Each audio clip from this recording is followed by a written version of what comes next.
And joining us now is Robert Baer, one of the most accomplished agents in CIA history and the winner of the Career Intelligence Medal.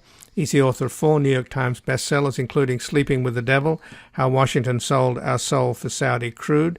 He's currently one of the world's foremost authorities on the Middle East and is an intelligence and national security affairs analyst for CNN. And his latest book, just out, is The Fourth Man, The Hunt for a KGB Spy at the Top of the CIA and the Rise of Putin's Russia. Welcome to Background Briefing, Robert Baer. Thank you. So, given that you wrote the book, Sleeping with the Devil, How Washington Sold Our Soul for Saudi Crude, some time back, and my understanding is that before you left the CIA, you went through all of the files that you could make public on Saudi Arabia and presented a really damning picture of the kingdom, this family-run country, and its duplicitous relationship with the United States. And now we've had the President of the United States go both to Israel and to a Gulf security meeting in Jeddah. And the question is, why did Biden do it? He got nothing out of it, particularly from the Saudis, except bad press. Well, I mean, he did this for Israel, basically. He wanted, the flight started up between Riyadh and Tel Aviv. And it's this whole thing of which he thinks is popular, furthering the Abraham Accords. And as for the Saudis, I mean, the kingdom I wrote about in my book, Sleeping with the Devil, is gone. It's a tyranny. It's a one-man rule by Mohammed bin Salman, whom we know is a butcher. I mean, he chopped up Khashoggi. He gave the orders and didn't mind, putting it on WhatsApp so that we found out. He didn't care. It was a message to all Saudis that if you get out of line, we're going to cut you up with a bone saw. It's just that simple. And as far as Biden going through the motions of getting the Saudis to pump more oil, that was never going to happen. Because right now we can see what the Saudis are doing. They're buying Russian oil at a great discount and then exporting their own. And this arbitrage they're making off this war in Ukraine is just fantastic. We're talking trillions of dollars. And this is not a question, this wasn't known to the White House, but this president's in trouble. And he thinks if he just goes through the motions of, getting the Saudis to pump more oil, bring gasoline prices down here, there's some benefit. But going to Saudi Arabia now, it was an act of desperation. I just don't see it any other way. But on Saturday, the Saudi Crown Prince Mohammed bin Salman said that more investment was needed in fossil fuels and that unrealistic emissions policies would lead to unprecedented levels of inflation. And then he went on to say that they could raise production capacity to 13 million barrels a day by 2027, above the 12 million, which is what they're doing today. But then he said after that, the kingdom will not have any more capacity to increase production. We don't even know, do we, Bob, what kind of reserves they have, whether they're really coming clean on the reserves, and they're borrowing huge amounts of money based upon an endless supply of oil, aren't they? That's true. We don't know. It's a secret what their reserves are. There's a lot of technical studies that I've read that shows they're overbooking them, so they can borrow more money, and they may be running out a lot faster than we know. It's one of these things. It's like predicting that Lake Powell was going to go dry, but not until it actually goes dry will we know for sure. I mean, I think the Saudi aquifers are also dry, and then they're pumping more oil because of that, desalinization, and then it's a cycle. It's not sustainable. And as for pollution and global warming, Europe is burning up. Texas is burning up. I'm not sure what all would have to burn up to convince people we are looking into the stinking, bloody abyss of extinction if we just continue the way we are. Well, what MBS said on Saturday is exactly increasing that possibility. He said, adopting unrealistic policies to reduce emissions by excluding main sources of energy will lead in coming years to unprecedented inflation and an increase in energy prices and rising unemployment and a worsening of serious social and security problems. So he's not saying we're making out like bandits. All he's saying is you need more and more oil, and I'm I'm the beneficiary. So if you combine MBS, his attitude, with the oil companies, who clearly wanted to make money out of the last drop of oil, and then you've got Joe Manchin in the Senate blocking, is the biggest recipient of money from the fossil fuel companies. He owns a coal company, the family company, and he's blocking any climate change legislation. So if you combine Joe Manchin with MBS, it's like a ticket towards doom. It is. They're like heroin pushers. It's all right. No, they're saying you need more of this. Let me give you another shot. Yeah, you'll die, but you'll feel good. Well, not I wouldn't say for the next couple of years, but you won't. I mean, this whole cycle of immediate gratification is dooming us. It is. I live in Colorado. You can see that the river and the snow is just going away. It's heating up. The Southwest United States is going to be unlivable at a certain point. And at a certain point very soon, but we have no willingness in Washington to do anything about it because Washington is bought. I sound like Trump, I know, I apologize. But it is the swamp. And you've got all these big institutions like Brookings and the rest of them, which we know are funded by Gulf countries. General Allen was forced out because he was taking what amounts to payments, back payments. So I don't see, unless the American people rise up and the people in Europe rise up and demand that money be taken out of oil and put in alternative energies or carbon capture, I just don't see a happy ending to this. And I'm more than willing to listen to somebody to say you're absolutely totally wrong because we have this Hail Mary and whatever it may be. And again, I'm speaking with Robert Baer, one of the most accomplished agents in CIA history and the winner of the Career Intelligence Medal. He's the author of 4 New York Times bestsellers, including Sleeping with the Devil, How Washington Sold Our Soul for Saudi Crude. He's considered one of the world's foremost authorities on the Middle East and is an intelligence and national security affairs analyst for CNN. And his latest book just out is The Fourth Man, The Hunt for a KGB Spy at the Top of the CIA and the Rise of Putin's Russia. So your book then is just going back to your earlier book, Sleeping with the Devil, How Washington Sold Our Soul for Saudi Crude, with a warning some time back, and we still haven't, the Saudis still haven't come clean about 9/11 and their role in it. That's not to say that the Saudi royal family necessarily planned the thing, although, 15 of the 19 hijackers came from Saudi Arabia. They certainly know a lot more about what happened than they're telling us, don't they? Yeah, they don't know how the 15 were recruited. The key witnesses were put under their control. They haven't come clean. I tend to look at this in the best light, and that is the family didn't know. This thing got away with them. But the fact is they are not cooperating in the most important criminal investigation in American history. They're not cooperating. That's just true. I mean, we all know that. It's a matter of record.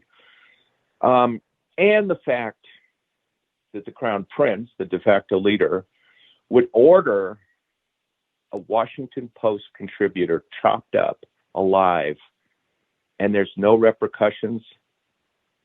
That's why I came up with the title, Sleeping with the Devil. And anybody who apologizes for this guy, Mohammed bin Salman, who's put his family in jail and is running this tyranny, it is, disingenuous, to put it nicely.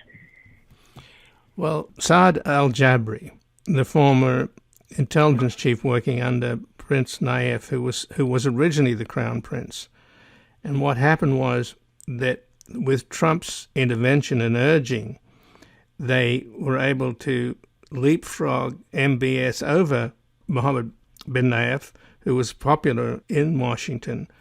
And then, of course, Trump's first visit to Saudi Arabia was conspicuously basically helping MBS burnish his image, and clearly he's about to become king because his father has Alzheimer's. So the same hit team that killed and chopped up Khashoggi went to Canada to kill Saad al-Jabri, but the Canadians caught them. He was on 60 Minutes last Sunday, and he knows MBS, and said the guy's a sociopath. He has no human empathy.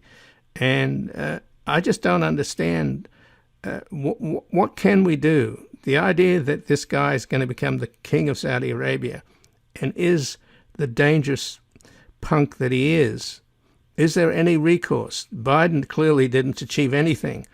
What can be done? Well, we can. We're not in a position to I mean, he's destroyed the royal family as it used to run on consensus. That's destroyed. That's gone. He's taken princes and hanged them by their feet in a makeshift prison. So that's over. Those days are over. And the United States does not have the assets in Saudi Arabia or the influence to change the government there. So it's sort of like we have to live with him. And we're incapable of predicting what he'll do next. He's a psychopath. We don't know. I mean, is he capable of murdering people in this country who oppose him? Well, if he's going to go to Canada and try to kill Jabri, why not? Do we have Saudi assassination teams in Washington killing their critics? You know, if I would have said that 10 years ago, it would have sounded like a complete unhinged conspiracy theory. But now I don't know anymore. Well, they've just killed a couple of Saudi opposition figures in Lebanon. No, they've been doing that for years. Lebanon's an easy place to kill people. It's just the question is, would he cross that red line to do it in the United States? And that's the same thing with the Russians. And frankly, I can't tell you. I can't predict that. But already the Saudis, I think, have done more damage in many ways to democratic interests and the rule of law around the globe when you consider the Wahhabi sect. And the royal family has always operated on a compact with the Wahhabis, which is, as long as you show total loyalty to the royal family, will allow you to oppress the people with the most unbelievable religious strictures. It's sort of what's happening here in the United States with these moral authoritarians on the Supreme Court banning abortion and stuff like that. If you control people's bodies, like the Taliban, the country's falling apart, but their priority is what women wear and how little they can show. I mean, that was how Saudi Arabia's operated, but they've spread this reactionary form of Islam around the world, the Wahhabism, and it's had a profound effect. And you can see what it spawned with the Taliban, Boko Haram, Islamic State, ISIS, you name it. All of the grief we've had around the world, particularly from terrorism, in many ways has been inspired by Wahhabism. It goes back to 1979 with the takeover of the Mecca mosques, and the royal family said, "Wait a minute, this is in the Iranian Revolution," and they said Islam is back. It works. It unifies people. The only thing that matters is belonging. To say you're a Muslim, and it's the same thing is happening in the far right. And the other thing with the far right in this country is you can just make stuff up about the 10-year-old rape victim in Ohio. You just make stuff up. It doesn't matter. As long as you show loyalty to the cause. So we're seeing this not just in Saudi Arabia, but we're seeing it everywhere. And as long as we're on oil, Ian, if I were the Russians, what I would do would be to encourage the Iranians to go to war with Saudi Arabia, destroy their oil facilities, and then think about the price of oil. This is what I wrote about in Sleeping with the Devil. Is some catastrophic attack on Saudi oil facilities, which which is not impossible. It happened in 2006, as I recall. But a major attack. And then all of a sudden, we're paying $25, $30 for a gallon of gas. Then you start talking about inflation, crushing inflation. Well, apparently MBS, as much as he has disdain for Biden, he absolutely admires Putin. And he's in a compact with Putin with OPEC Plus. So at this point, and you just said that he's selling discounted Russian oil and making a fortune. So at this moment, he's doing well out of the war that the Russians are pursuing in Ukraine. Well, so's Putin with the price of oil. I mean, we are really stuck. And to blame this on American politicians, this is circumstance that we've arrived at. This has been building for years. Our addiction to oil. And Biden's trip to Saudi Arabia was such a humiliation. I just don't know why anybody advised him to go. Just a total humiliation. And it's sad for the United States. I mean, in a way, we created Saudi Arabia by developing its oil industry and protecting it with the Fifth Fleet for all these years. And that's all long gone history. And of course, Russia, as John McCain said, is a gas station with nuclear weapons. So as long as we're addicted to oil, which, by the way, former President George W. Bush made that statement that we're addicted to oil, as long as we're addicted to oil, MBS and Putin will be on top, right? Causing mayhem and murder. Hello, fascism. You got Russian fascism, which is no other way to describe what Putin's doing, and you got Saudi Islamic fascism, and this whole era of enlightenment and democracy and the rest of it is under threat. You know, if you go to Steven Pinker and people like that, you know, or the end of history people, it's all over and we're going to have, have comfortable lives. They're just wrong. Well, we have incipient fascism here in the United States. There was a fascist coup attempt on January the 6th, and Trump controls the GOP, and with the help of the Supreme Court, they could well turn America into a one-party state before we know it. And you don't understand the corruption. The Supreme Court was bought by the far right. It was bought. They bought politicians. It was bought. The Secret Service, we still don't know the story of why their texts are gone, but their texts there's a federal law, they're records that cannot be destroyed. And this whole idea that they're gone from the 5th and 6th of January, I'm waiting for the final story on this to really comment on it. But the real plan, as I understand it, was to effectively detain and arrest Pence so he couldn't certify the vote. So Trump could say the election's not done yet.